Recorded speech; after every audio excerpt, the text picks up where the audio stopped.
after Workers' Day. Welcome to the Morning Brief. We're live for you here in Lagos, Nigeria's commercial capital. I'm Kayode Okikulu. We're waiting for you now. We're actually waiting for Jeffrey, you. you go first. Where should I go first? You go first. You know, we need a, what do you call it now? We need the inspiration to get started, madam. Good morning and welcome to the Morning Brief. Over to Bukola. We need some more predictability every now and then.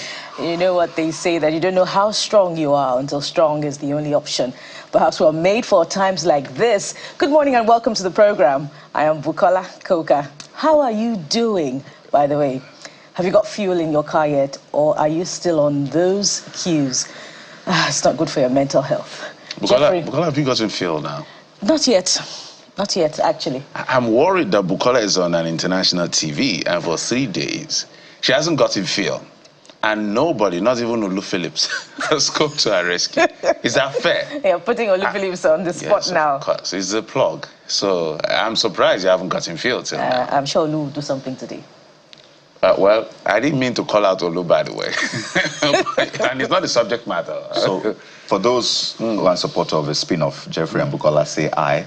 Send it to... The nays have it. The nays have it. Because we need to have like a proper one. But absolutely, and I think it's important to reiterate that and now direct attention to those who are meant to be fixing this. And that's the government, the NNPCL, the marketers. By the way, they're in business anyway, so we can maybe sometimes excuse them, but ensure that the regulators regulate them appropriately. But the NNPCL had said 6 days ago now that they had resolved the logistics challenge. They've been quiet about whether or not the logistic challenge lingers. That's why we're not seeing petrol. The market is saying that they're not getting the product. They even added the whole bridging claim matter to it. So government, NNPCL, the regulators, what are you doing to ensure that the people get petrol? A lot of people have abandoned their vehicles. Some are not even going to work today as I speak with you. For those whose businesses rely on petrol, they're not able to run their small business. These people live from hand to mouth on a daily basis. And to make it worse, they have to buy black market. Imagine earning minimum wage 30,000 naira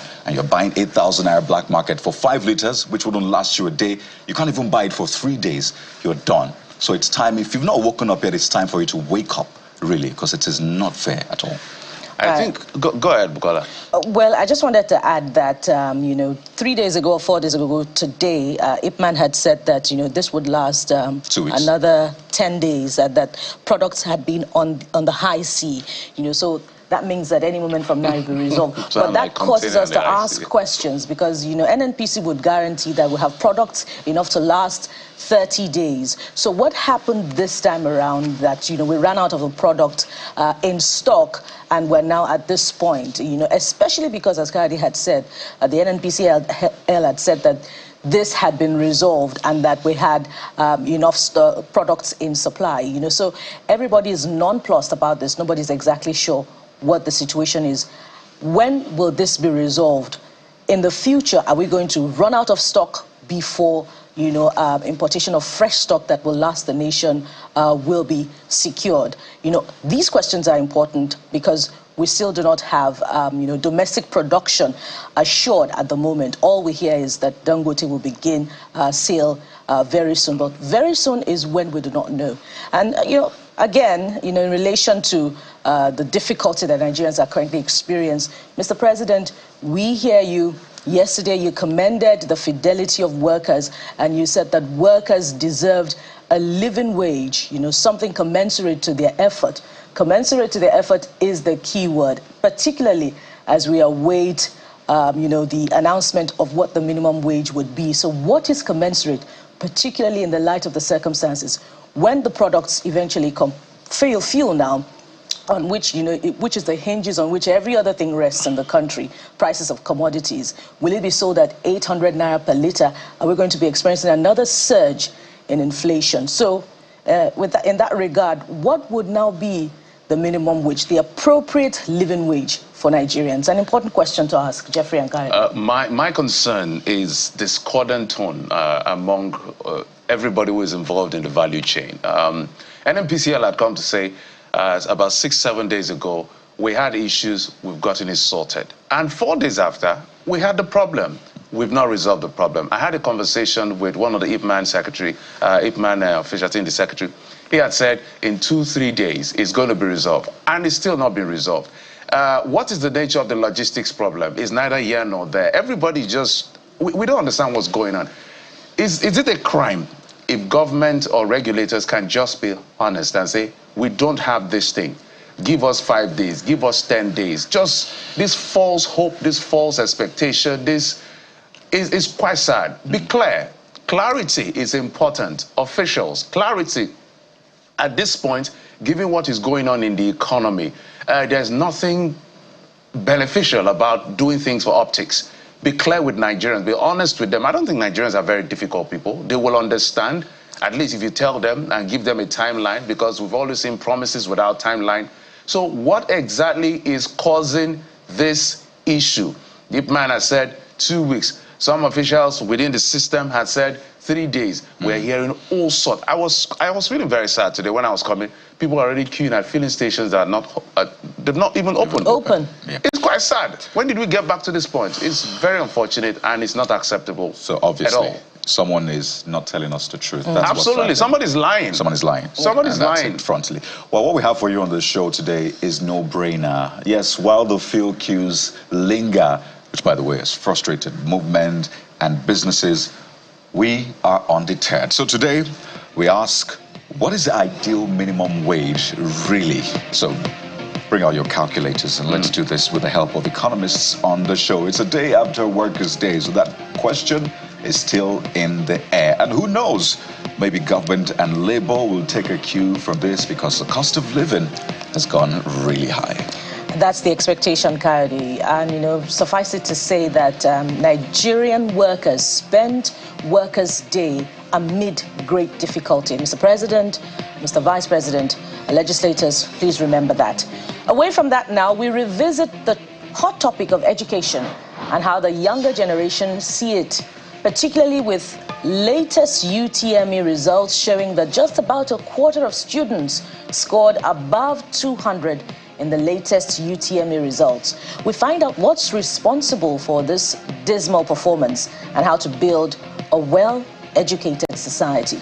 Well, whilst we're contemplating on that, it's important as well to pay attention to your health, particularly with the extra pressure from the economy, from work, from family and life, and even Nigeria in general. Forget the myths and stigma. Join us with your question on how to deal with the anxiety, the depression, and other mental health challenges right here on the show. We won't stop talking about it because it's important to all of us in the country. Absolutely. And as always, your comments are on all through the show. We're starting from about 7:20. We'll ensure we take your feedback on all social media platforms and on WhatsApp as well. We're big on WhatsApp, so you can go to WhatsApp right away and let us know what the situation is with the fuel scarcity where you are, what you think that the ideal minimum wage should be in the light of all of these challenges, plus much more. If you got videos, send them in. We're here for you. Hey, on television station, right? We do videos. Send it to us. Stock in trade. So let's be a part of this show together and proffer the appropriate solutions to our challenges and maybe even touch on some softer side of things on the show this morning, particularly with your mental health. So, ready, set, top stories in a moment. Stay with us.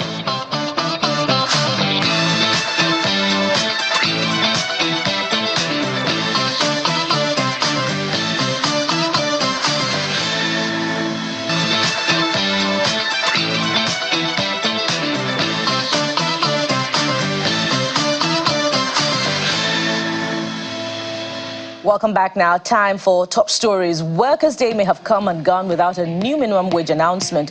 Still, the federal government says implementation of whatever is eventually agreed on from May the 1st this year will come through.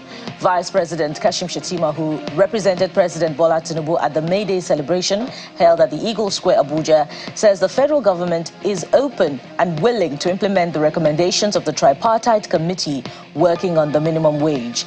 The organized labor in Nigeria has been agitating for better welfare, among other needs, in the face of daunting economic challenges, and this occasion provides an opportunity for the leaders to reiterate their demands.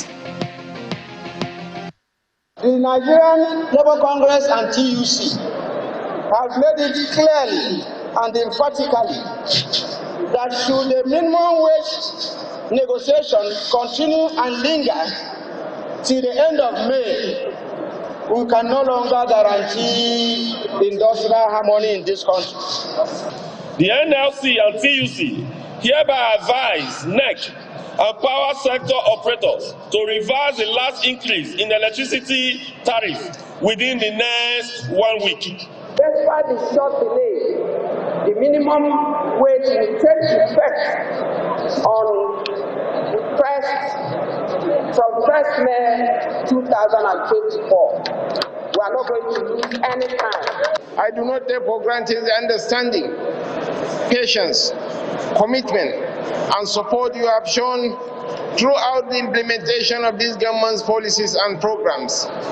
The success of our government's policies and programs hinges on the willingness of workers at the backbone of our workforce to embrace them wholeheartedly. I appeal to you to continue using the power of the labor movement for the greater good of our nation. Now, not all rallies yesterday held were for workers.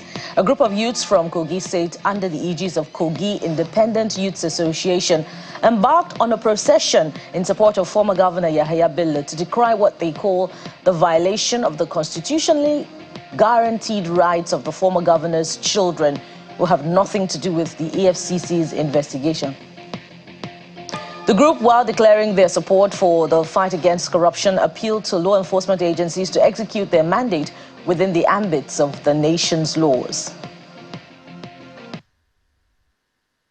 We, members of the Kogi Independent Youth Association, hereby wish to decry the manner in which the Economic and Financial Crimes Commission, EFCC, is handling the alleged corruption case against the former governor of Kogi State, His Excellency Alhaji Yahaya Bello, and the systematic manner they are violating the constitutional guaranteed rights of his children, who have nothing whatsoever to do with whatever the commission is investigating their parent for.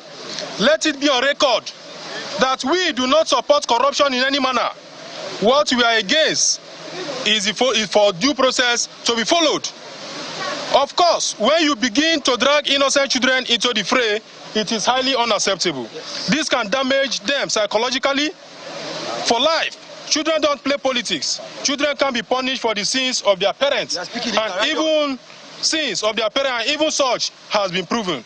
Nobody deserves to be punished for a crime they know nothing about.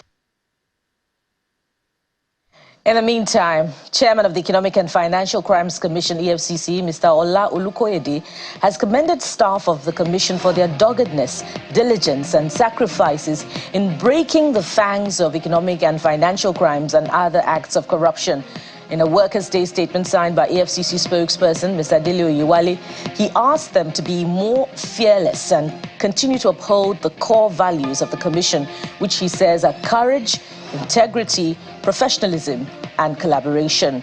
And well, the Independent Corrupt Practices and Other Related Offences Commission, ICPC, says it has traced a total of 219.84 billion naira projects that were poorly executed across 176 ministries, departments and agencies, MDAs. Chairman of the Commission, Senior Advocate of Nigeria, Dr. Musa Adamu Aliyu, while giving a breakdown, said the value of the projects on which contractors returned to sites is 30 billion naira, while recoveries made so far and assets stand at 676 million naira.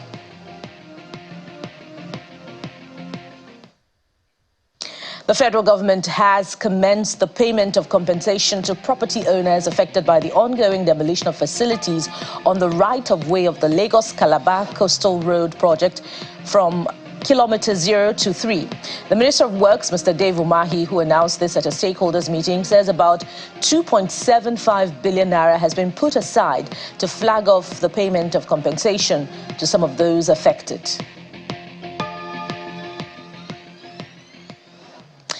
The minister also took a swipe on Mr. Peter Obi for his utterance about the Coastal Road project and what he described as a deliberate attempt at misleading the people.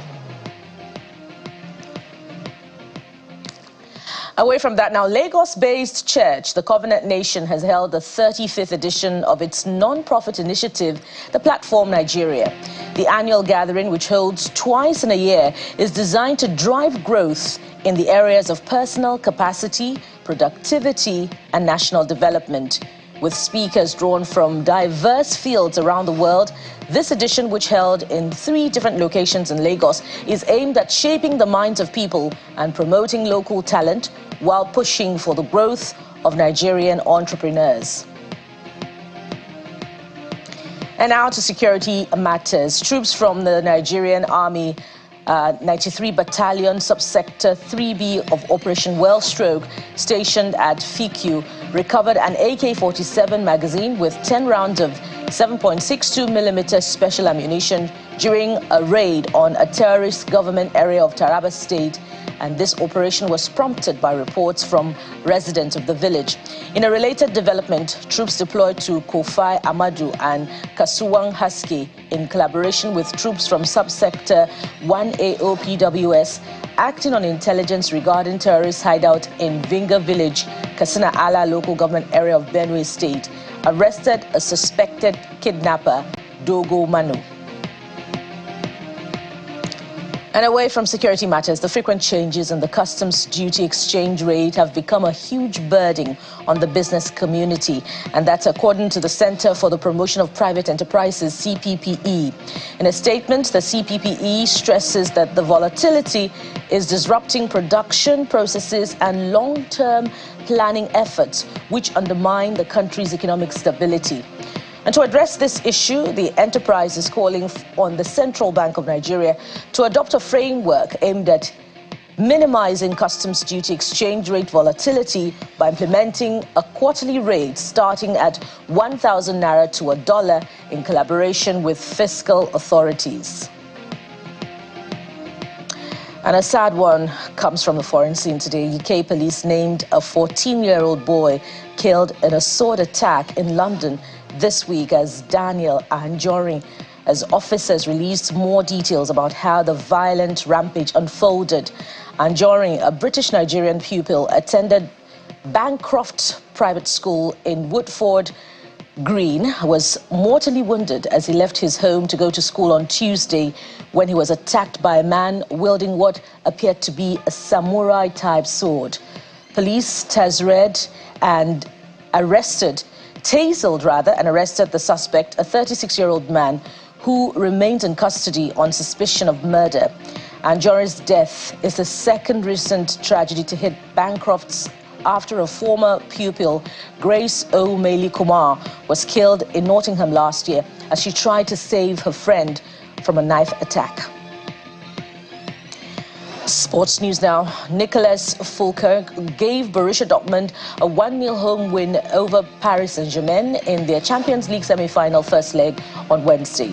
Seeking a return to the final for the first time since 2013, the 1997 winners were dogged and determined, out-muscling their heavily favoured opponents.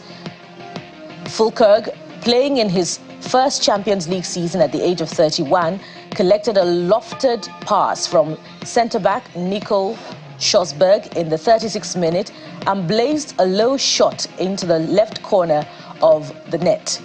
PSG, led by Kylian Mbappe, hit the post twice in quick succession early in the second half, but could not break through.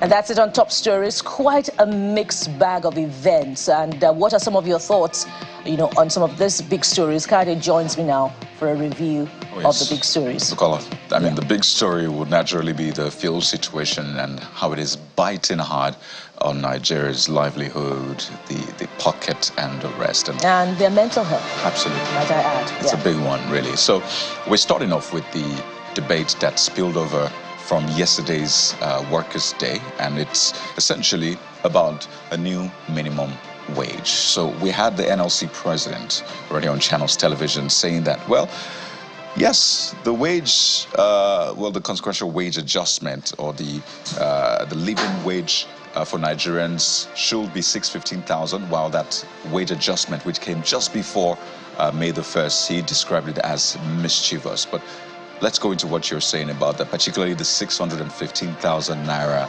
proposal from Labour. And this first one is from Shoaib on X, and this is what Shoaib has to say. He says, even if it is feasible, that's 615,000 naira, the extraordinary inflation this will cause is alarming. Marketers won't just sit when they know the minimum wage in your bank is 600,000, and says that we always assume more money is a solution to economic difficulty. I'm curious, Shoaib, so what do you think is the solution to this economic difficulty?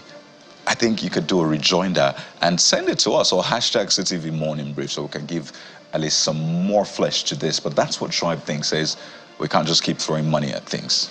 And, you know, our next person reacting is speaking to what should really be the situation. And here's what he says. The gentleman says, we should be concerned, that's it, about bringing the prices of things down.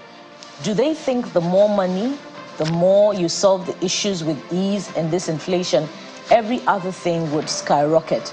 You know, so what this brings to my mind is, would this be an ideal time to invoke the Price Control Act? Are we going to keep running away from the reality that, you know, prices of commodities are skyrocketing? Well, we're meant to be a free market. So how do we situate it within the context of the free market? Exactly, and they'll say it's a military relic, price control. That should not happen this time around. But we need to find a good balance. And this goes to what the next user has to say. Chimenyim too says, and this is quite interesting. So this user is looking at the conversation, not from now, but from the end, says that simply they need to pay workers' salary good enough to afford a house before they retire. One way or the other, workers, Nigerians, have to be protected as far as pricing of commodities is concerned. This one is from former Shaw Boy, who says, by calculations, yeah, he's setting the tone for it already, because that's what we want to do today, calculating. By calculations, 65,000 naira cannot pay for feeding, transportation, electricity bills, phone bills, and other miscellaneous. You're just working without any plans to save part of your salary, and that's the reality of the situation. What's that report by that private organization that we spend 70% of our income on food? There you go. And it's more than half. That's what it's been said. So on the flip side of this is the new minimum wage, which the government promised will take effect from May the 1st. So get this right. A new minimum wage has not been announced. What has been announced is when the implementation will begin. So I don't know how you're receiving that, but let's take a look at this one from Harla 34, because the president, through the VP, said that, you know, it will actually take effect. In fact, the president put out a statement, I should say, on X. So this first user says that pay rise or minimum wage, when did they reach the agreement on the new minimum wage? I get it. Because the latest time I checked, or the last time I checked, the minimum wage tripartite committee is still working, deliberating on this with different stakeholders. As I said, it's not been agreed upon. What is now being agreed upon or being decided for Nigerians is when it will take effect from. But I think more importantly, Nigerians want to know what the figure is. But, you know, half bread, or I don't know if this is even up to half bread in any case, but the sight of the bread is enough motivation, I guess, especially for all of these reactions. Now the next one is from Humble Umpa, who says this will also have some negative effects on the cost of living, as prices of goods will go higher than it is already, I believe, worsening inflation. Let the government have a plan in place to push in these bad effects in the shortest possible time. So it speaks to response of government, some form of regulation to what we're experiencing at the moment. Absolutely. I mean, things need to be done the right way. So let's skip now, shall we, and go to another conversation. It concerns money. It concerns rent, I should say, but in the most unusual places. And that is the fact that 86 rooms where tenants pay 250,000 naira a year was discovered, guess where? Under Lagos Bridge. True story. And they had to demolish them. And it turned out that those people were paying rents, reportedly, to the Bales. So this first user says that under bridge get landlords and tenants for Lagos. I mean, you can't write these things. You can't just make them up. They are real, and it's happening. In Nigeria? Right. In Lagos, right? In Lagos? Under the bridge. Well, 250,000 naira. It also speaks to how we see ourselves as Nigerians and how we treat ourselves as Nigerians. 250,000 naira. This next reaction is from Charles, who says, but someone built and rented them out. Who are that, and were they among, who are those, and were they amongst the arrested? So it's important for the balance to come out and either refute it or confirm it that we didn't collect it, or yes, maybe we collected it. This next user, Akiuko, says the person collecting the money for the rent is the one to be arrested and not the tenant. So it's two ways really, because you're expected to know that under the bridge is not a it's not a personal property, and it's not a place to even habit. It's not earmarked for residential or business really. So, but anyway, that's what you have, particularly with this situation. Well, and this next one is from Ukwa. Have you taken Ukwa Kayode, or is it Adeyemi that's next? Yeah, Adeyemi is next. Adeyemi is next. Adeyemi says the government needs to go after the landlords or so-called individuals collecting rent, 250K from the occupants. There is need to get to the root of the issue, not doing window dressing. This set of people need to be prosecuted. You know, but then again, we must ask ourselves, who are these Nigerians who saw that evidently some people were taking advantage of the situation and building private property on government space? So why do they patronize such people? Absolutely. So you need to get the right information so you will not find yourself in sticky situations. There's quite a number of things to talk about, but we're starting off our major conversation around this education matter. Is education a scam? Because we just saw the UTM results and just about a quarter got above 200. 77% got below 200. So what exactly is going on? If education is the bedrock of a society, how well are we building that bedrock? This is a conversation you don't want to miss in just about a few seconds. Are you ready for this? Stay with us. We'll be right back.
Welcome back to the program. It's now time to talk education. The reason we're raising this conversation this morning is because of what we saw with the results coming out from JAMB, showing that over 70% of the students scored less than 200. That's less than 50% of the total mark.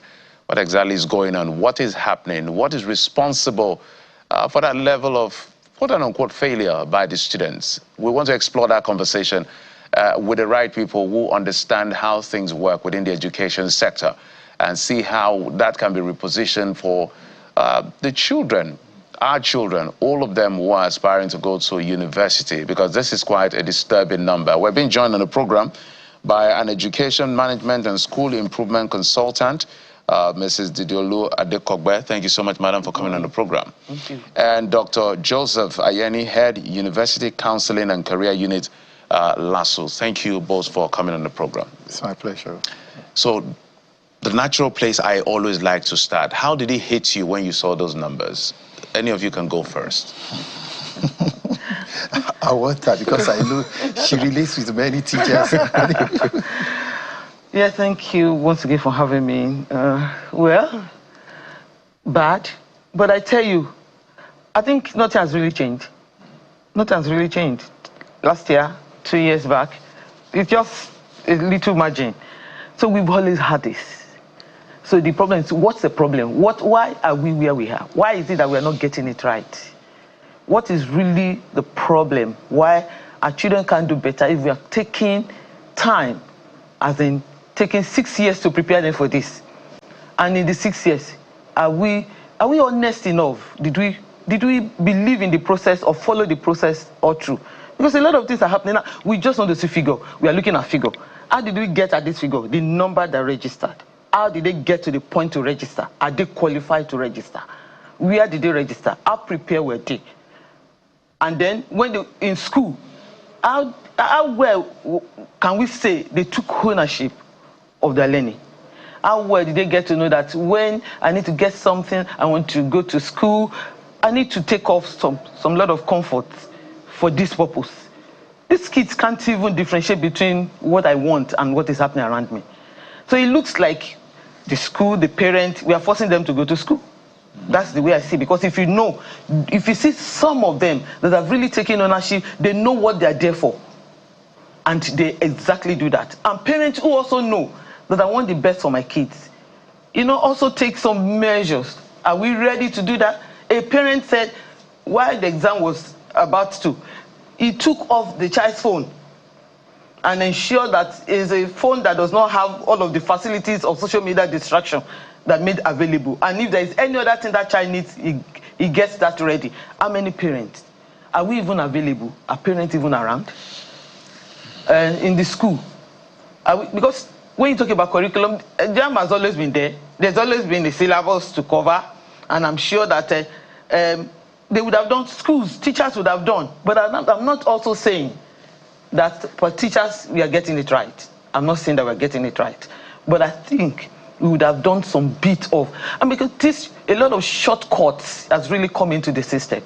You will find a teacher telling parents, your child is in SS1, you can get him ready for WAEC and JAMB. And, just after SS1, this child can be ready for, and parents will buy into that and take that child off from the regular school to a coaching center with all of that and say, child, let's go. And a parent in this last, we also saw a father who went to write JAMB for the child too. What? Yes, it was in the news. So where are we going? So all of us, we're in a big mess. All of us, the government, the agency, the parent, the school, the children, and everybody. So nothing has changed in terms of numbers. What we should be doing is, why are we where we are? So what should we be doing? Do we need to reduce the number and ensure that it's those who are ready that are ready to write the exams? Must we always be pushing numbers? Because we keep pushing numbers, these children, 1 million something, are the 1 million something qualified to write the exam? What qualifies this a child to write that exam? Good question. Maybe you take it up from there, because they are coming to you. They're coming. They leave her and they come to you. Yes. Okay. Sincerely, the truth is that we are not sincere with ourselves as a society. So, you know, they say when the foundation is destroyed, there is nothing that anybody can do. And it's because as a society, we don't even know what we want from education. We can't even define our education. So once we can't define our education, it's impossible for us to give these children the direction. Many of these children that wrote JAMB don't even know why they're doing it. They can't even define. I'm saying this because, you know, like you said, they come to us. So a lot of things, some of them, it's like we have to start all over again from the basis. Then let's ask ourselves, what is, you know, you hear of British education, American education. What is Nigerian education? And many parents receive Nigerian education, but we are now throwing that Nigerian education away because with that Nigerian education is our value. So our core value had been thrown away. The children can't even find, they can't even define what are my people after? What is my society looking for? So we have a big problem on our hands, but unfortunately, well, we'll throw the blames around and then next year, another JAMB will be there. We are not focusing on the real impacts of these results. Let's keep throwing the numbers around. But the truth is that what you are saying is that you have almost 1.5 million students whose future is, I don't know. You can't really say this is where they are going. Parents can't say this is where they're going. The children can't say this is where they're going. Nigerian government, or let me not say Nigerian government, our society don't even have a solution to what is here now. Because we have people who are already mad. As in, their future, their destiny is already tampered with. And for me, I don't want to trade blame. But the truth is that we need to sit down. All of us, all stakeholders must sit down and then let's assess what is the impact of this. You will only be able to move forward when you understand the impact of what has happened. You're asking big questions for deep reflection there, sir. But before we get to that level, let's also look at the results that precede JAMB, because it is the same category of students that are writing JAMB, that are writing WASC.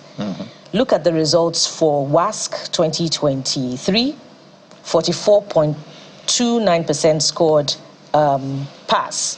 For 2022, 76% of 1.6 million candidates obtained 5 credits.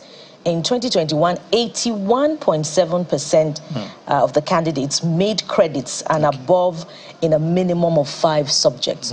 Re-credits or assumed credits? Well, we'll have to look into that mix. But at least it's a significant progress from where we have found ourselves. So it seems like it's diminishing from 2021, 2022, 2023. Then, does it suggest that, you know, after they have passed WASC, somewhere along the line, the students or their parents or the teachers drop the ball? Why is there a gap between the outcome of results, the results for WASC, and what they record in JAMB? Let me start with you, ma'am. All right. I think from the analysis you have given us, obviously it shows the problem there is we have social context as one of the major problems why we have this dwindling, you know, going down. And then we also have the fact that funding, you know, here and there. Then we have the fact that the students themselves are not aware of even what they are getting into. And parents also are pushing, they push too much. They don't, you know, they don't do year 6 again. And we have been shouting this. They don't even do year 5 again at the primary. They take them up from year 4 to go to the secondary school. And they barely have to do 3 years junior secondary. And as soon as they get to SS1, they start writing GCE. Because they can't, and they can even write WAEC. They can write WASC. Because the parents can take them off from their regular schools and go and register them in another school. So you see the half-baked. So it's a foundational thing, like the doctor said. If the foundation be destroyed, we are not sure. We don't even know what we are doing as parents. We are only concerned. my child is a graduate at the age of 13. I'm sure that a lot of parents would want their kids to already be a graduate by age 13. But you know that this is a process, this is a journey. So the major issue why this is, a lot of distraction has come in. There's a lot of things that's coming that the children are distracted. So many things are happening, and they live in a society that the value is truncated, or the value is no longer what it used to be. We have lost our value, even from the smallest unit as family, not talk about the society at the government level. I mean, you see what people are doing. Let me know, if you see what people in government are doing, where some people in a state cannot even afford good education, and somebody is paying ahead with some large sums of money, and the same children that should write WAEC and should go and write JAMB, and they tell you, at a point they tell you, what's school for me? What's in school for me? What does school have to offer me? Education is a scam. Education is a scam. I can make money, I can be somebody without having necessarily have to go to school. So all of this thing is just, so you see that already the value system is affected. And because the value system is affected, I'm just going to school because my parents said I should anyway. I'm going there for her, I'm going there for him. And so let me just go and see what is it. I know how to make my money. I know what to do to make money. But for the purpose of my parents saying that they, or at least they have a school cert holder at home or a degree holder at home, let me just go. So these are major things. We have taken off the attention of our children from what education is and what education has to offer them, to the point that you can get all that you want to get in life without education.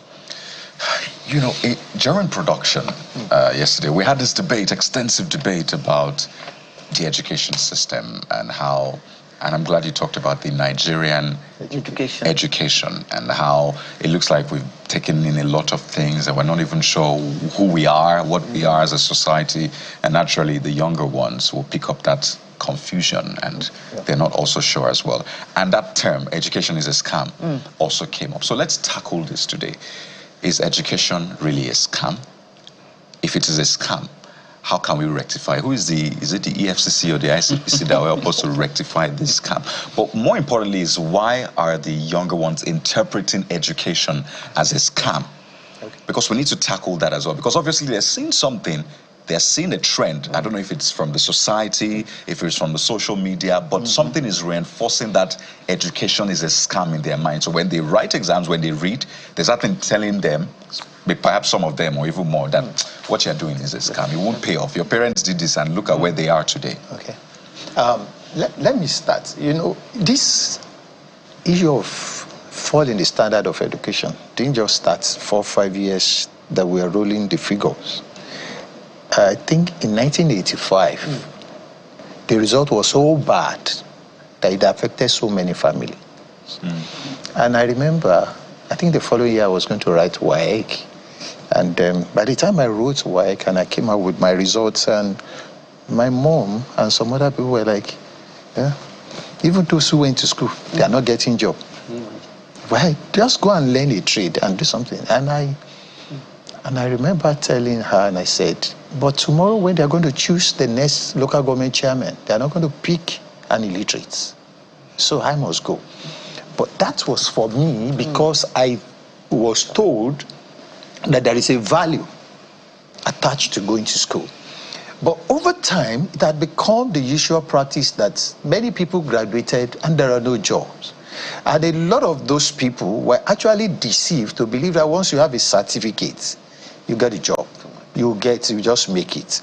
And unfortunately, we churn out many people, like 50 people competing for one position. So that over time had been, so over time, students, these young people are now like, why do I even need to be there? They said, it's not only education that they are saying is a scam, they are even saying adulthood is a scam. They're even saying that. You know, because I have them, when they graduate, they say, adulthood is a scam. It's a scam. And I was like, no, you just, adulthood will be a scam to you if you don't know what you are growing to become. But once you know what you want to do, you have a goal for your adulthood, you will discover that you'll be a star shining. So it's what we need to do. Like I've said, we need a reorientation. All stakeholders must sit down and we ask ourselves, As a society, what do we need? What's the need of education for us? Because I'm also a teacher trainer. And many times when I'm meeting my teachers, because I am, as in teacher trainers, takes people like adult class. The first question I do ask is, can you define education? And I've not found anyone giving me the correct... Even from the educators? Yes. Correct definition. Is education a scam? Yes, no. Let us put that to rest. Some of us are good examples, but let's put it. The real education is not a scam. But the education that is being churned out now, that we're giving, is a scam. Madam, yes or no? It's not meeting the need. I agree with Doctor. The real education is not a scam. As a matter, it's what you need for life. Education is life. It's preparing in the community for you to be useful. Education is preparing individual to be useful in the community. No, it's not just even being useful, man. You are seated here. Why you can do this is because you've been developed. The skills, the ability, everything have been developed. But that's not what we're doing. We're just telling them, cram this, put this in. Okay. Exactly. Without... Okay. Let's look at it and unpack. There's a standard of education which may not have dropped because 5 credit is still 5 credit. Okay. Quality of education is perhaps a debate here, which is what the students are seeing and are looking at. So, do we need to rejig our curriculum to be more of reality-reflective curriculum? Because if they are saying it's a scam, for those who think it's a scam, maybe there's something they want to learn, they are not learning. Because they say, if I don't go to school, I will still become something. So is there a way we can look at our curriculum? We've been talking about this for many years, to be reality-reflective as maybe a form of motivation for those who may look away and may just do it for their parents. Basically, what we need to do, see, we have a very good curriculum, sincerely. If it's about the national policy on education that I was taught, that I had a copy, very, very rich, but the implementation. Does he have like social media things, all those kind of... Those are things I mean reality reflective. See, the curriculum recognizes the fact that there are media that can help. So that we are bringing social media in is not actually the problem. It's not the problem. How do we regulate? You can't regulate what you don't make or you don't understand. So the social media is allowed, is expected, but it must be managed. But who is managing it? That's not just a problem. You see, the social media is coming to enhance the rot in the system. Are you getting me? The social media is not creating the problem, but the social media is only promoting what is in the system. So the system we need to rejig the system. For example, in the situation where somebody says, I'm not in position, I just wake up and say, this is where we're going. But somebody is telling you, sir, this is what we're supposed to do. You say, no, that's the way I want to do it. If you don't like it, get away. How does that? Or somebody tells you, please just take it, that's my own style. Is it about your own style or about what is the policy that you are supposed to follow? That's where the problem is. Are you talking about school administrators that are making the laws themselves? Because we need to also zero in on that point. I will tell you, it's not just the school administrator. People in government, because it flows from that down. I have worked in secondary school, and I see inspectors coming to school and say this. And then the school says, yes, we are doing this, but we are also doing this so that we can have a robust system. And they say, no. That's the way I want it, madam. If you don't want it that way, I'm going to write something against you. And sincerely, they will write. So it's not just the school administrators, the people in the ministry, almost everyone. I have been to an administrator and I said, this is what we are supposed to do. And he said, no, just permit me to be like this. Let it be like this for now. Well, permit me to follow up on that, because Jeffrey's question is instructive, to the extent that what is the education driving at? Back to the first point. We say now that we're building a knowledge-based economy. And a knowledge-based economy is supposed to be deploying knowledge to solve problems. Yeah. For instance, using artificial intelligence, to solve problems in the health sector, in our ministries. Is our curricula still designed to solve all of those problems? And you talked about policy. We could ask, where are the education district authorities who were famed in the past for, regulating and ensuring that standards were kept, were maintained in the schools? I think you can take that, madam. Yeah, well, do we still have them? We still have inspectorate, quality assurance, just to talk about that aspect. But who do we have there and what are we doing? And you find them going to school to be on the lookout for exactly what is required. But you get them, somebody was telling me, some inspector came in and they asked for something and my administrator was able to tweak them, and then whatever was it that they went there for was never addressed, and they went off. Several years, and it's still happening. You are there, we are so team, so we need envelope. Let the envelope of our team lead the backyard than our own. It's happening. So the policy, the implementation, the enforcement, the supervision is all faulty. Until we begin to put our children, the younger ones, at the forefront of all that we do, so that it is not just about money. The fear of what's going to happen to me when I retire, the fear of what's going to happen tomorrow, makes a lot of people to completely forget who they are and the reason why they are in that position that they are. Tomorrow we always take care of it. Everybody says tomorrow cannot take care of yourself. It is what I do now. It is what you do now. Will you not do it at the detriment of the children? Because you get there is something you are supposed to go and do. And of course, talk about artificial intelligence and the rest of them. Of course, schools are doing what they can in that area, in the bid of putting in, but how well are they doing? What's the funding for that? Exactly. What's the funding? Is the funding there at even from the preschool level, from the preschool level to elementary to secondary? What do we have? What part is the government playing? What's happening in Lagos? Is the same thing that is happening in Lagos schools is what is happening in all other state schools? Is it the same rate at which some states are exposed to technology and are driving education with technology that is also happening in other states? And because, while a call came 2 years ago, I was also chatting with my son. I said, Mommy, even JAMB need to give us details. This analysis of, this is the number.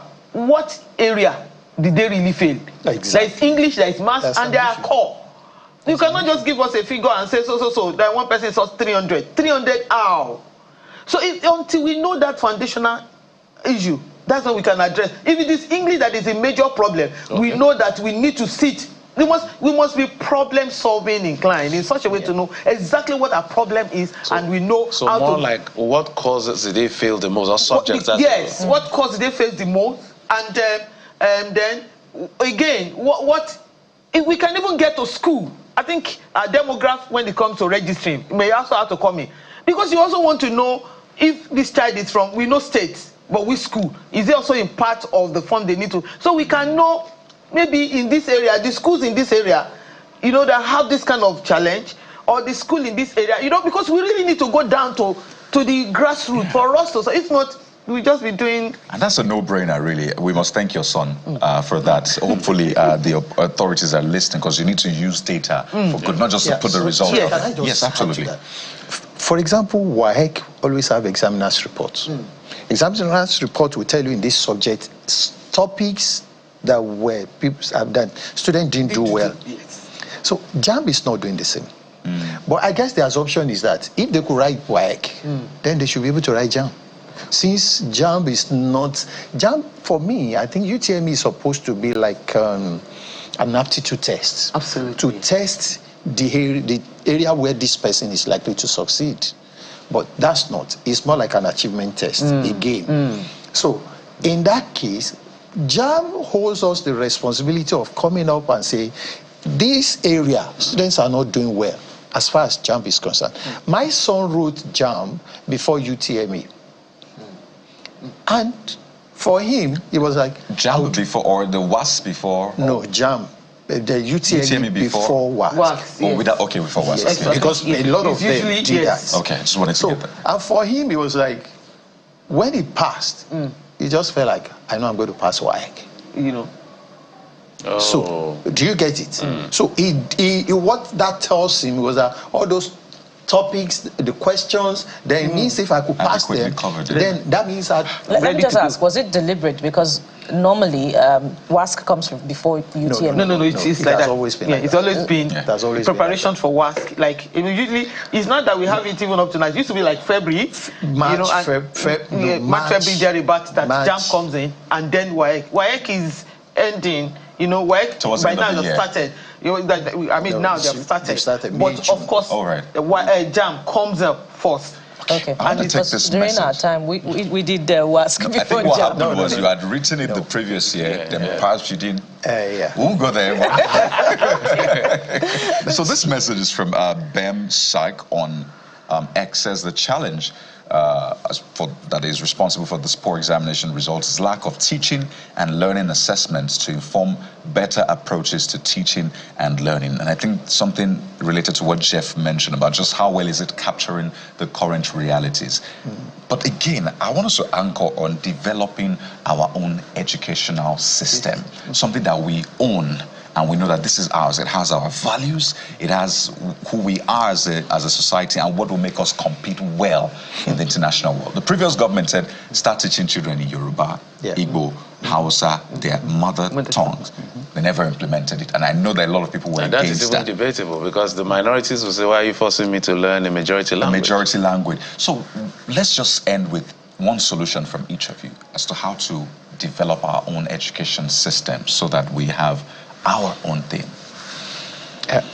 Like I said earlier, we need to define what is our need. Then it will be easier for us to know what we want. Our need will actually help us dealing with what we want. So we need to sit down and be able to come up with our own education. The Chinese have theirs, the English have theirs. Even if we are going to say Nigerian education, we can all go back. I used to tell my students, I don't think in English, I think in Yoruba. And that helps me to cope with English. So until we get to that point, because already we are training children who don't see Nigeria. They don't see Nigeria. And these younger people don't even think Nigeria is the ideal place. Why? Because we give them an impression that Nigeria is a photocopy. Either UK or America is the real. So everybody wants to go to the real life. Do you get what I'm saying? So until we're able to sit down, all stakeholders, sincerely, I don't want to trade any blame. I want us to sit down and then we say, where do we go? Where will Nigeria be in? We are fighting, we want to keep Nigeria. To keep Nigeria, one must be done. What are we keeping Nigeria for? What do we want to achieve? Where is Nigeria going to be in 30 years? We've had several 2020 Nigeria, 2030. We are now thinking of 2050. To where? We've been doing that. In 2016, I would tell people the reason Nigeria had to go into this economic wahala in 2016 was that after 2015, the whole world entered into age of innovation. But we were not there. We're still trying to come in now. We're totally out of time, madam. Your take, 30 seconds. Well, yes, we need to decide what we want to meet our need. Then we also need to put in place the process. The process and be ready to implement and enforce. Because even when you say this is what, there have been so many meetings. What's the outcome? Every stakeholder has a part to play in the implementation. And then there are enforcers. When government says, let's do this, or a policy comes out, and it is also people who are supposed to enforce are breaking it. JAM said 18 for admission into university. Even us, teachers and educators, owners are saying, why should that be? It can't be. 18 years is too old. And when they leave this country, go somewhere else, they don't get to those level of education until they are that age. So what's our problem? We show everybody must be ready to implement. We must agree and say we want to implement this. But that agreement is a serious matter.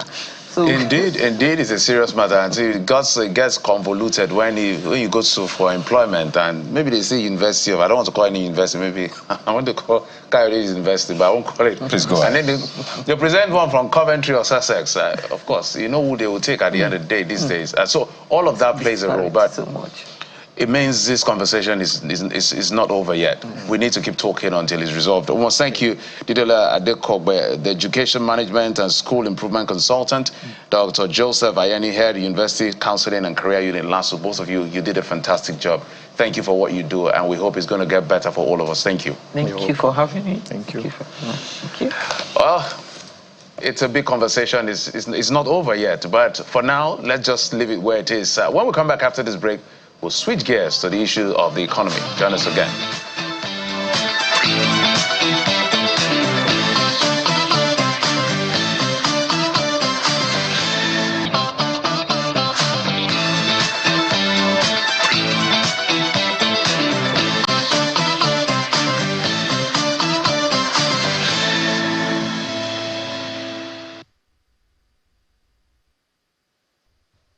So this morning on the show, we've got our calculator, and we're trying to compute what the minimum wage should look like. You've heard from Labour and the TUC saying, well, they think it should be above 600,000 naira.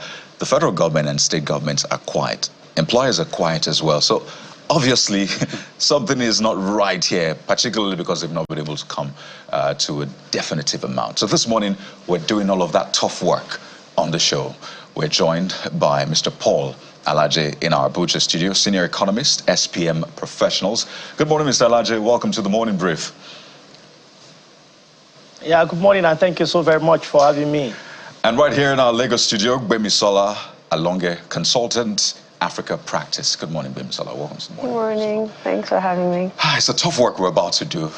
We've seen how long it has taken the tripartite committee to arrive at a minimum wage, which they have not arrived at just yet. But this morning we thought, as economists, let us do the computation. What should be in that minimum wage? What should it look like? While they are doing their work, we're also doing some brain work because, you know, teamwork makes the dream work.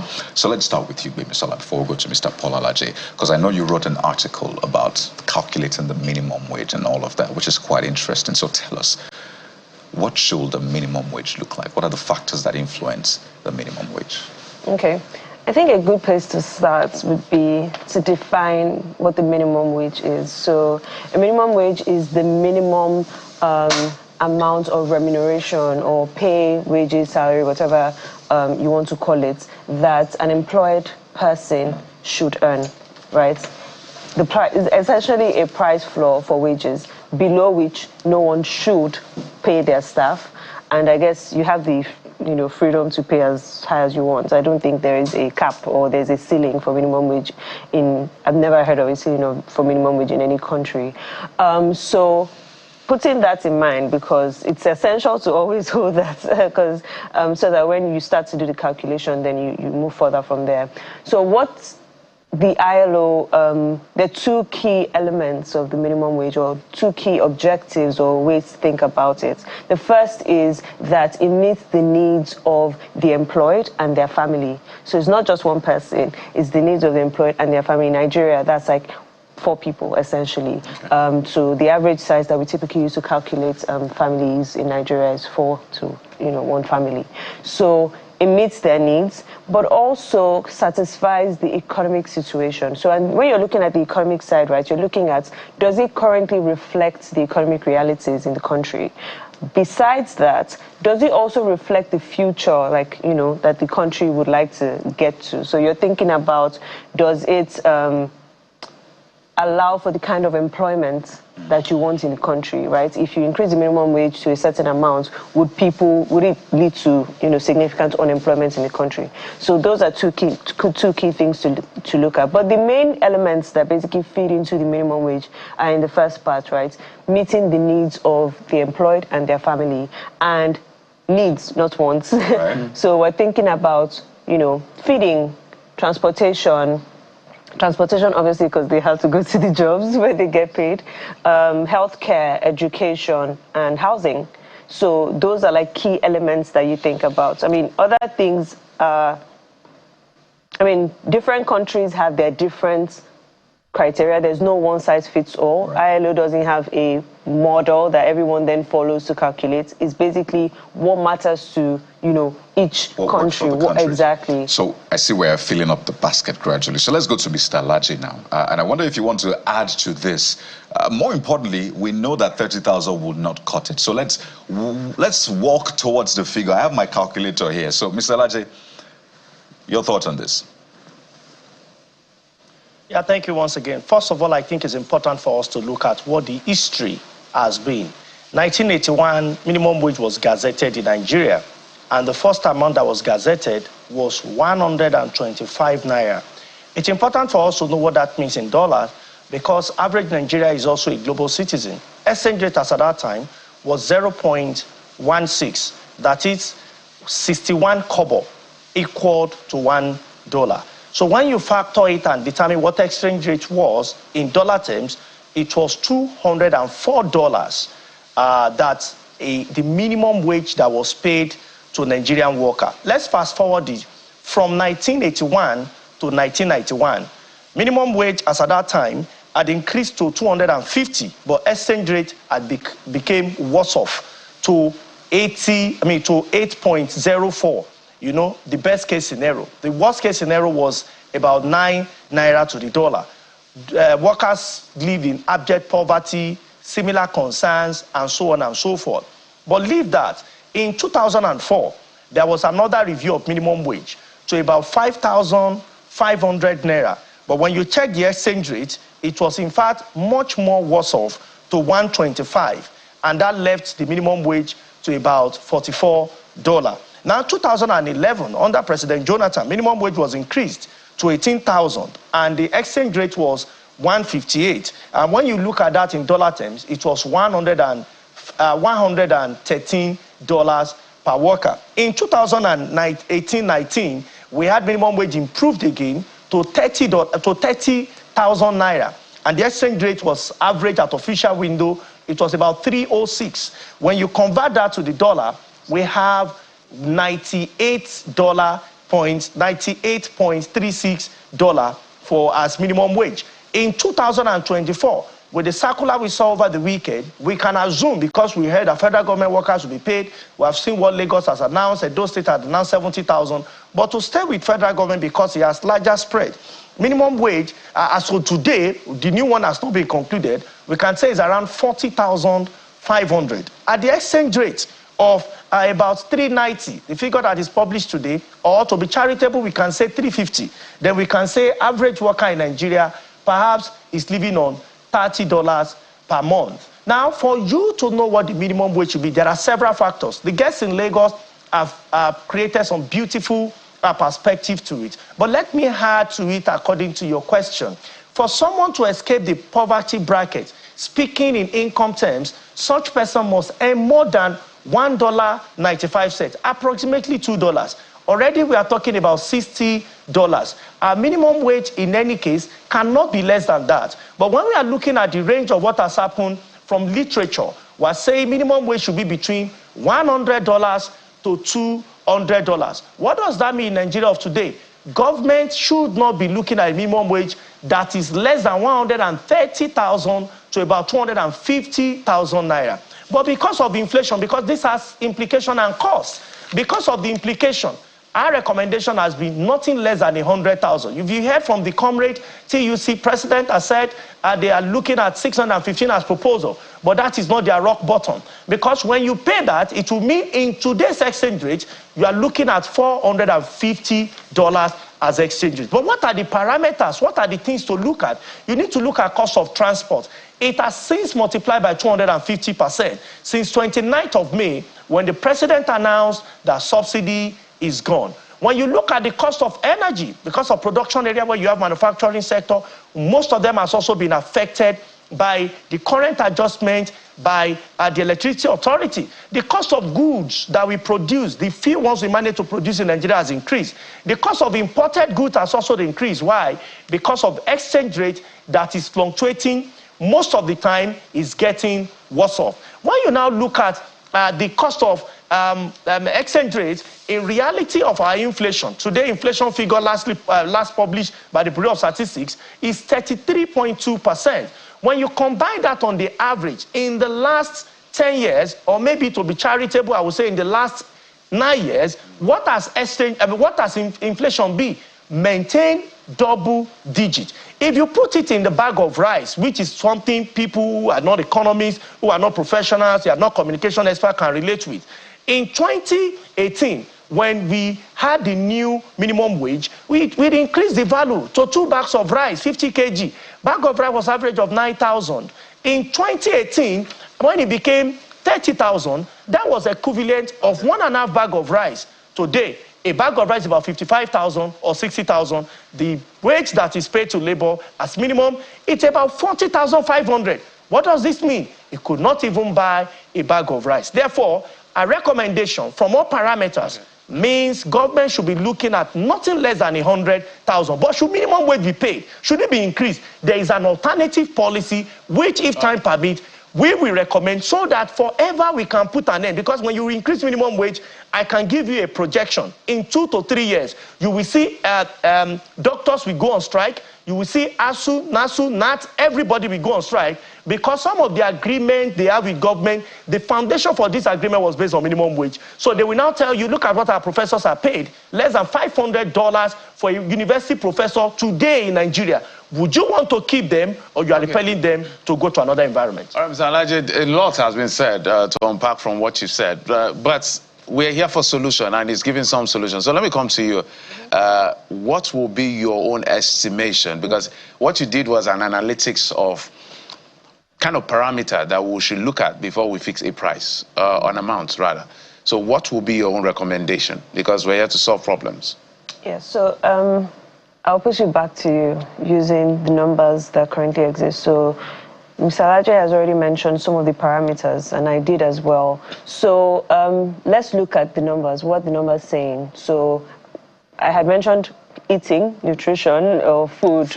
Was one of the criteria. And then based on the NBS, the recently released cost of healthy diets, I think the most recent was in February 2024. So to get a healthy diet, I think the average was around 950 naira per meal per day. So, and that's for one person, right? So if we're thinking about, one person, remember, you have your calculator. I do, actually. Remember, we're thinking about 4 people to a family, and 950, let's say 950 naira per person per day, and then how much would that person need to survive on for a month?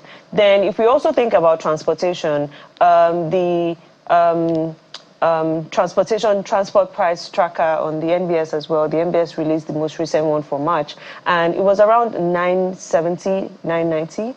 And again, right, one thing we need to put into consideration is this is a national minimum wage, and that average for transportation ranged from 520 to as high as 1,165, I believe. So they're different states, right, and different. So, and then, we see this is a spread, right? So for states where the transportation is significantly lower, or it's, much lower than other states that have 1,160, we need the government, the federal government would need to put that into consideration such that producers in that state are not worse off. Right, so even though the minimum wage to a large extent is aimed at protecting the employed, right, preventing them from exploitative wages, right, we don't want the producers to also be out of business, because it's important that, again, like I said, the economic aspect of the minimum wage is also important, ensuring that you are still putting it at a range or at an amount that producers can afford to still keep people, employed for. So based on those two, because I mean, those were the easiest to reach data points for the most recent picture in Nigeria. Based on those two, right, I believe that both of them came to around, if you calculate, each of them, it came to around like 200,000 naira, right? And that, again, is a national average. Remember, when we're thinking about averages, right, there are outliers. It's a very wide spread. And another thing to think about, I feel like when we're thinking about this, is not just the recent situation. Nigeria as it is today is not an average of Nigeria in the last year, right? The economy has been very volatile as a result of the, reforms that have had to, come about from May 2023 up until today, right? So one thing to also think about is what is the projection? What do we project inflation to be in the next year, right? What do we project, this cost of healthy diets to be, in the cost of a healthy diet to be in the next year, in the next 6 months? So I did an average of the cost of a healthy diet in the last 6 months, and it was around. Actually, it was cost of transportation, one of the two, right? It was still around 950, but it's been declining since October. The cost of diet. I think it's either the cost of diet or cost of transportation.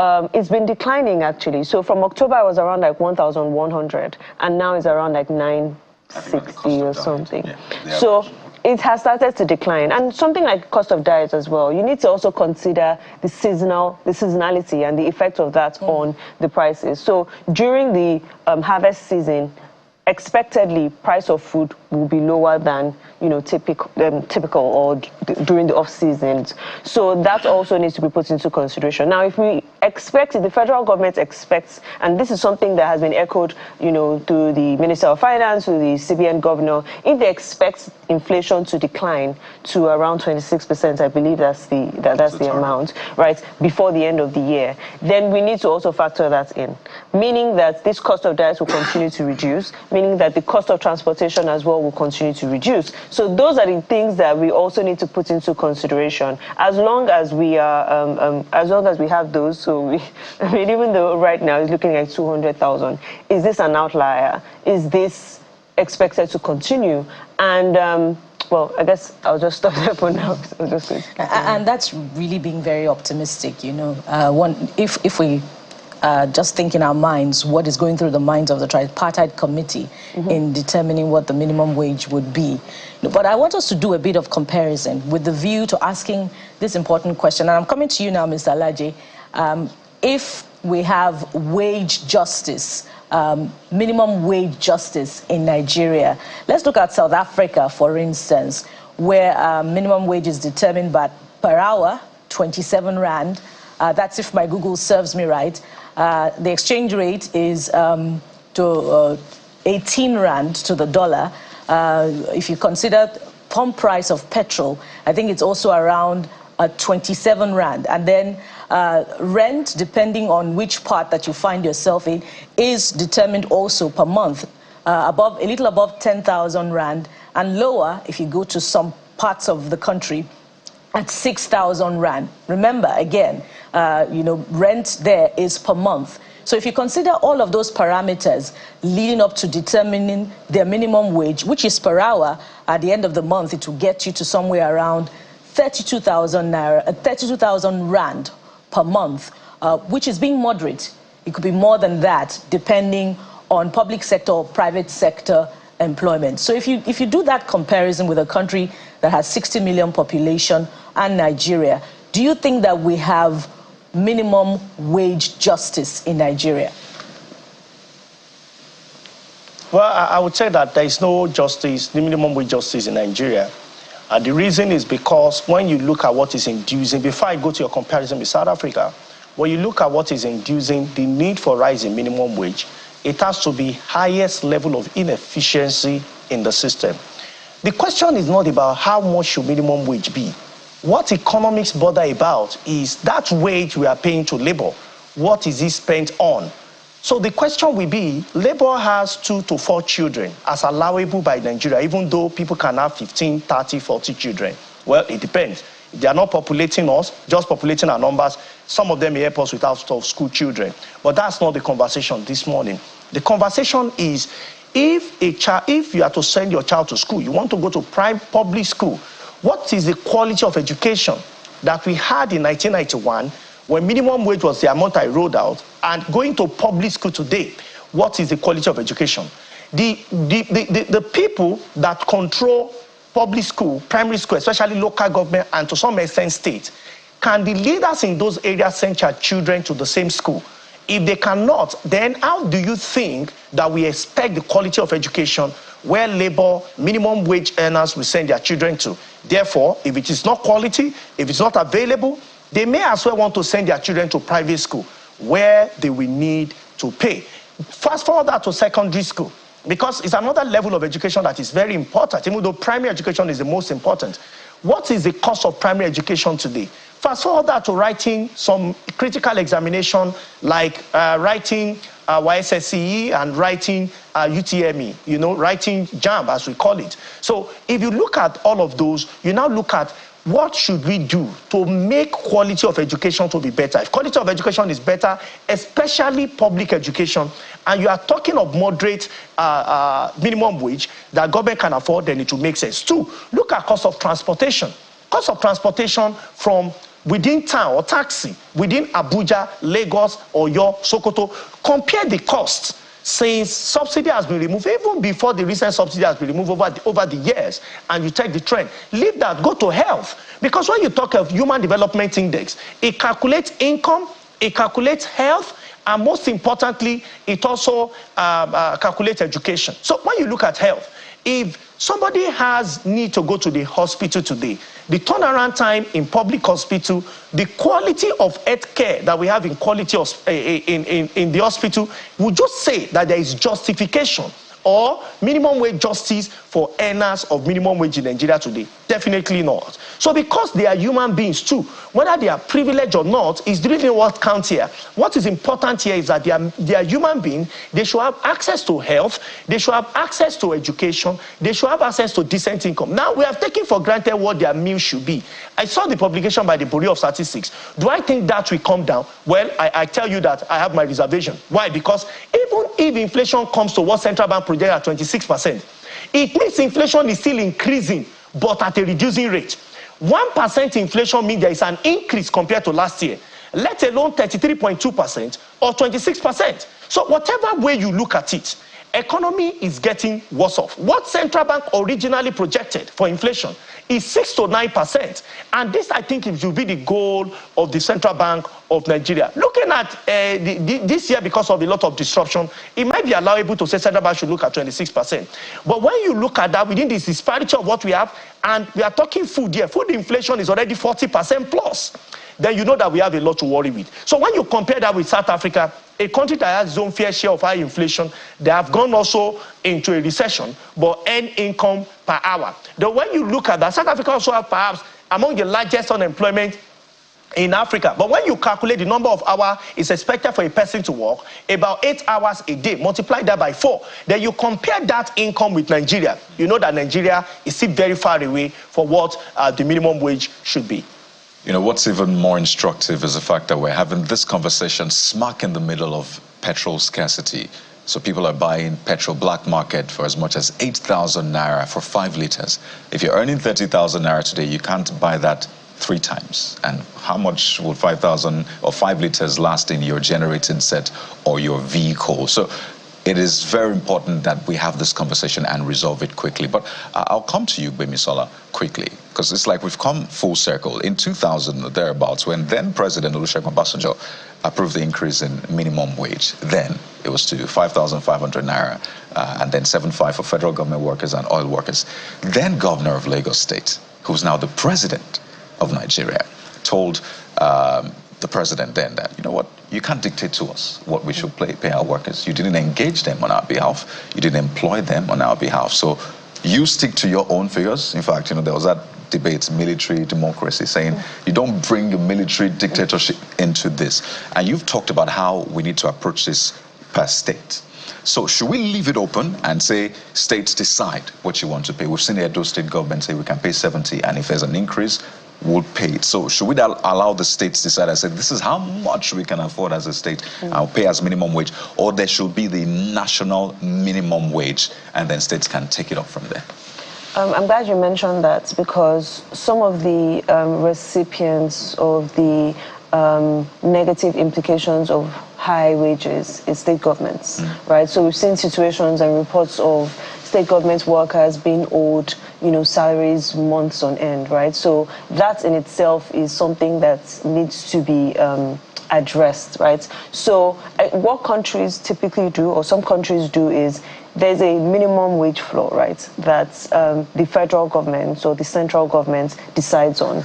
And then states basically build on this. And that's because, like I said earlier, when we're looking at the cost of transportation and cost of a healthy diet across the country, right, there are ranges, right? So while transportation in one state was as low as 520 naira, I believe that the states, according to the MBS, was Abia.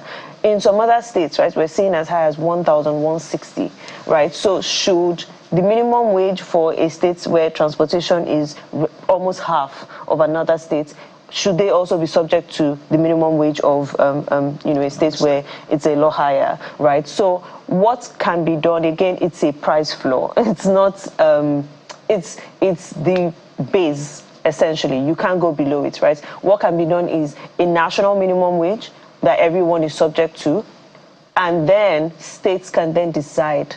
And the reason why bringing in the states is important, beyond the fact that states have to, pay their workers' salaries, also because states are best poised to ensure compliance, right? So states are the ones that can move around checking, do you actually pay, right, do you underpay your staff? They're closer they're closer to the grassroots. They can actually ensure compliance much more than or much easier because they're more on ground. And I guess they already have agents of different types of agents across the country, across the states anyway, and they can basically ensure compliance. So states can also ensure the compliance of their own state's minimum wage.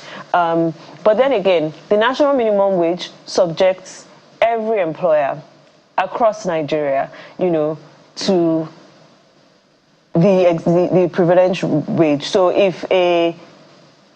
again, that's the question of compliance can then be, it might require, an adjustment or an amendment of the Minimum Wage Act. But essentially, all I'm saying is there are very, very, very different situations in different states, and even things like rent, things like transportation, feeding. Some states also roll out social benefit programs, right, that help to relieve or alleviate the impact of, price increases across the country. What then happens in states where, that isn't provided? We're totally out of time. I wanted to ask some questions, but I understand we're totally out of time because when we're talking about this, what comes to my mind is the data that is available that over 70% of all our states, over 75%, let me put it rightly, are not viable. Without fact, they will go belly up. Mm-hmm. So that is another conversation for another decade. Well, goodness me, we're totally out of time, man. We're barely scratching the surface. So here's what we'll do. We're going to have this conversation further because apparently they've not come to a decision yet. But don't forget that they are getting increased FAC. Mm-hmm. Right? With that. FAC has increased, so and I don't think... And it's making some of them more lazy. And are they all paying the current minimum wage across board? Mm-hmm. So when it is adjusted, can they afford it? Maybe Mr. Paul Alaje, we're definitely having you back on this one for national security and national interest, but we'd like to thank you so much. You've given a very brilliant background to this and what we also should be focusing on aside the minimum wage. Mr. Paul Alaje, senior economist, SPM Professionals. Thank you, as always, for your time on the show. And of course, Bimisola Longe, consultant, Africa Practice. Thank you so much. And of course, as we said, this is an ongoing conversation. Thank you again. Thanks for having me. So while you're computing the figures, by the way, let us know what you think the minimum wage should be or what you desire. It's not bad to dream. But we'll go to break now. When we return, we'll talk about mental health. All of these challenges, fuel scarcity, the economic situation has put a strain on mental health. So how should you handle it? That's in a moment. Stay with us.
welcome back to the program. So it's important to ask at this point, what's your total well-being without your mental health? Absolutely nothing, right? You know, Kade was saying earlier on at the start of the program that some workers may not even be going to work under the current circumstances with a long line of queues, which are absolutely bad for one's mental health. Add to that mix high cost of commodities, increase in electricity tariff, just to mention a few. So it's an important conversation to have as we have joining us Dr. Olabanji Adesoji. He's a consultant, psychiatrist, head mental health department, General Hospital Ikorodu. Good morning and welcome to the program. Good morning. Thank you for having me. So, straight question. How should we be guarding our mental health amid all of these difficulties? So thank you very much, because right now we are having a mental health crisis in Nigeria because of the conditions and all the issues that we're having. We must remember that mental health is your state of mental well-being, which is that it differs. So there are days you have excellent mental health, and there are days your mental health has been depleted and stressed out. And that your mental health is what helps you cope with stress, helps you live well, helps you realize your abilities, and contribute to your community. So to the average Nigerian who's going through the issues of no fuel, electricity is expensive, and then all the other stresses of living in life, and then the dollar is 1,300 and whatever, and food price and inflation is very severe, and then your minimum wage has not increased to match up with all these demands. The pressure is real, the stress is real. And what can you do to guard and help your mental health? The first thing I would say is please remember that there's nothing worrying is going to do to solve these problems, because worrying just increases the risk of you having serious problems like anxiety disorders, panic disorders later. So first thing is stop worrying about it. Easier said than done, but that's the first thing. And then the second thing is whatever you know that triggers the pressure, the stress, avoid as much as possible. So for instance, if you know that, look, my salary is 30,000 naira, there are certain things that are going to have to go out of your budget. So for instance, you're going to have to stop paying for DSTV, and you're going to have to stop buying certain things, and understand that your life is not going to be determined because you don't have these things, but that life is in phases, men are in sizes. And so at this phase of your life, do what you can, because you really cannot stress about, okay, comparing myself to my friend who's paying 42 million for a charter school education. And then, of course, the other thing to know is it's difficult, like I said, but you must invest in sleep, because right now, because of the heat, because of the fact that there's no fuel, people's hours of sleep is gradually reducing. You need 8 hours of sleep in the minimum. And what I will tell people is if you have 10,000 naira, 8,000 naira should be spent on whatever helps you sleep better. Because honestly, if you sleep better, it takes care of like 30 to 40% of the issues of stress. Because what happens when we're stressed is that stress builds up a lot of stress hormones like cortisol and all that in your system. And sleep is the means by which your body gets to deal with it. The second thing I would recommend is that you should exercise as much as you can.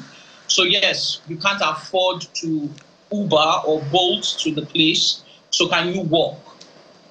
And if you can't walk, I would advise that you walk about 30 minutes to 1 hour every day, because what that does is that exercise is called the natural antidepressant.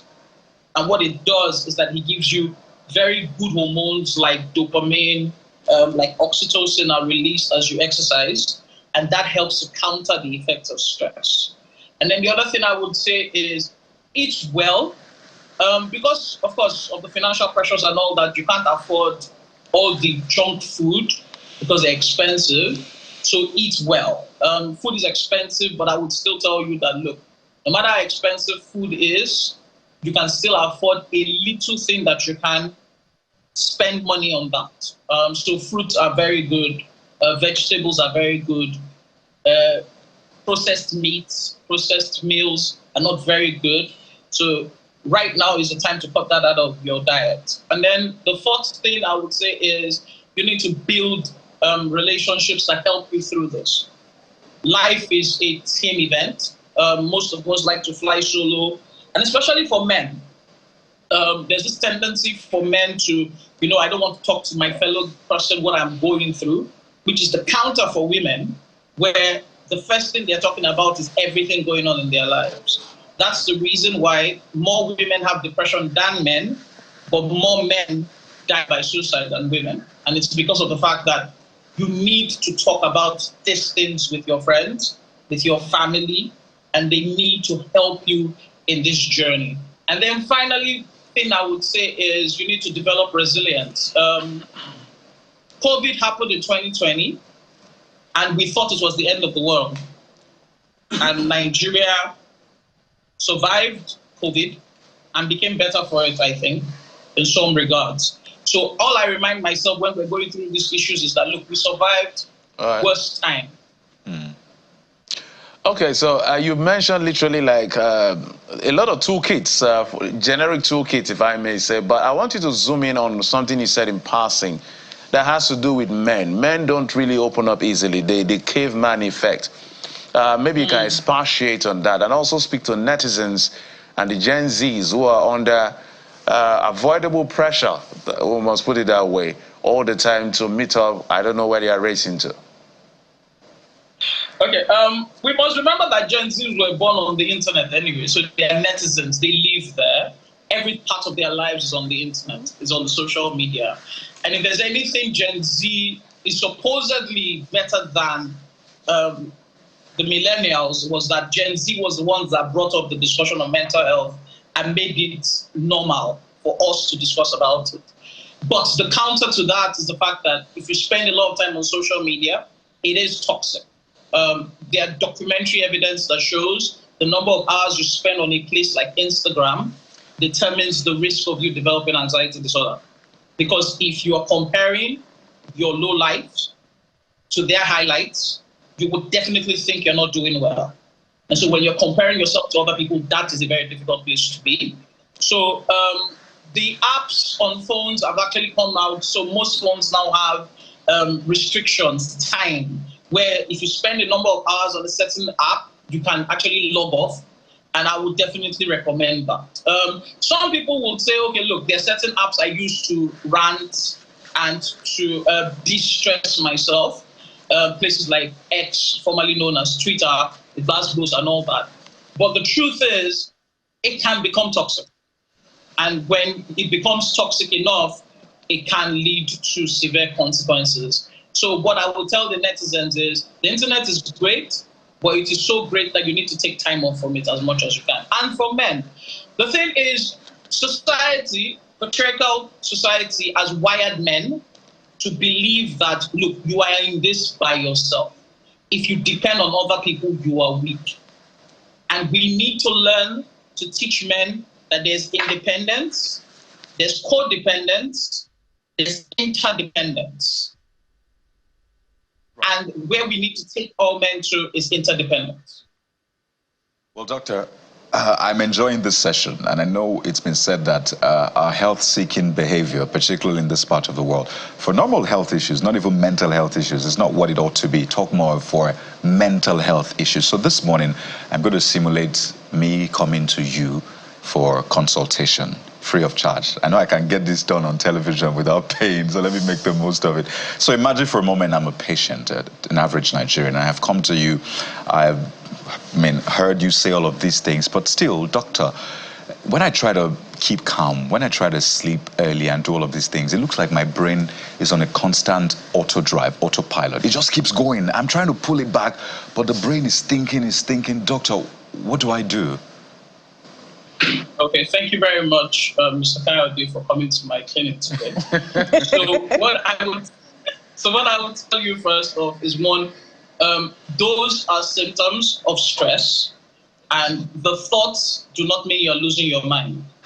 It just means that your brain is on overdrive trying to solve problems that it perceives are too much for it. So the first thing you need to do is to understand what is happening.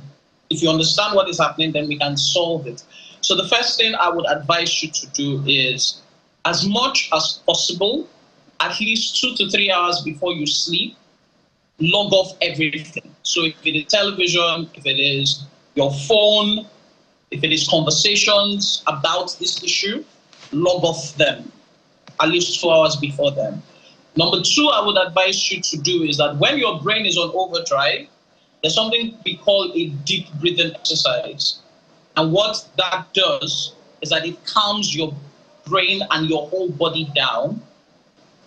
So I might not be able to teach you this completely here, and I'll tell you to watch on YouTube. But basically what I'll ask you to do is take a deep breath for 5 seconds, hold your breath for 5 seconds, and then exhale through your mouth slowly for 5 seconds. Do it until you feel yourself calming down. Then the third thing I would advise you to do is, look, take a bath before you sleep as much as possible, because that helps to calm you down. And then whatever conversation or whatever thing you know that can help you to distract yourself from whatever you're going through at that moment in time. If it is music, if it is prayer, whatever it is you can use to distract yourself, I would advise you to do it. As long as what you're using to distract yourself is not going to be toxic. So for instance, I would not advise you to take alcohol. I would not advise you to take any substance. And I would definitely not advise you to watch any program or any TV or movie that increases your anxiety. So those are the things that I would say. Thank you very much, Doctor. I'll make sure to come for our next appointment while I practice the deep breathing. And you could have seen Kade there. He was practicing. I was actually practicing. And it works, actually. I just felt that calm. It does. Yeah. So I wonder if, very quickly now, in about 60 seconds, if you can do this, if that would be the same recommendation that you'd be giving to someone who feels the pressure to perform and experiences something very close to heart palpitations, you know, thinking about what it's going to be like the following day. Add to that, do I have fuel in my car? Do the children have enough to eat? The bills, the electricity, what's it called now? It's almost running out, you know, and we need to restock. So all of those things that you're worrying about, and then you have heart palpitations. Does meditation work, by the way, Doctor? So first, what you described is what we call a panic disorder, which is that a person starts to feel palpitations, feel they can't breathe, feel they're about to die. And yes, exactly the same thing that I told Mr. Kayode is what I will tell that person. Meditation works, but, and this is the but, you see, meditation and worrying are almost very similar, but there's a thin line that separates them. And what separates them is, in meditation, you direct your thoughts. So most people think meditation is emptying your mind and saying, that's not meditation. That's a kind of meditation, but that's not meditation. Meditation basically is repeating a statement and focusing your mind on that particular thing. So for instance, you have all these bills you have to pay. You have all these myriad of issues that you're going to focus on, and all you think about is a line that says, life will unfold in the direction of my most dominant thought. And so my most dominant thought is me sitting down by a beach in the Bahamas, sleeping on a drink, and thanking and being grateful for all that I have gone through in the past 1 year. When you start, it's hard. But as long as you're able to focus on that line and that image, that is meditation. And it works. Thank you so much, Doctor. I certainly like that Bahamas part, you know. I have an image of me sipping a coconut drink in the Bahamas, wearing perhaps my swimsuit and stretching my legs. Or in Lekki. I want to thank you so much. Where's that? You go to Lekki, go to the coastline before the construction starts. Buy men in Nigeria, Bukola. All right, thank you so much, Dr. Olabanji Adesoji, consultant psychiatrist, head mental health department, General Hospital, Ikorodu. Thank you so much for your time on the program. Thank you for having me. Thank you. Thank you so much. And we have loads of feedback on WhatsApp. So let's see how many we can take. This is coming from Igbele Tom from Jos. Says the pervasive moral decadence should not be accepted as a reason for the massive failure or underperformance. We should look at the pupils individually with the aim of inculcating in them the positive vibe and verve that nation is an open sesame for the future. Education is never a scam. Kade, did you get that? Just asking. Well, this next one is from Femi Aye from Ojodubaga, who says, I don't believe it's a poor result. University admission is for the creme de la creme of high school graduates. We need to do a trend analysis going back to like 30 years before we conclude. Also, I hope they also publish how many registrants did not sit for the exam at all.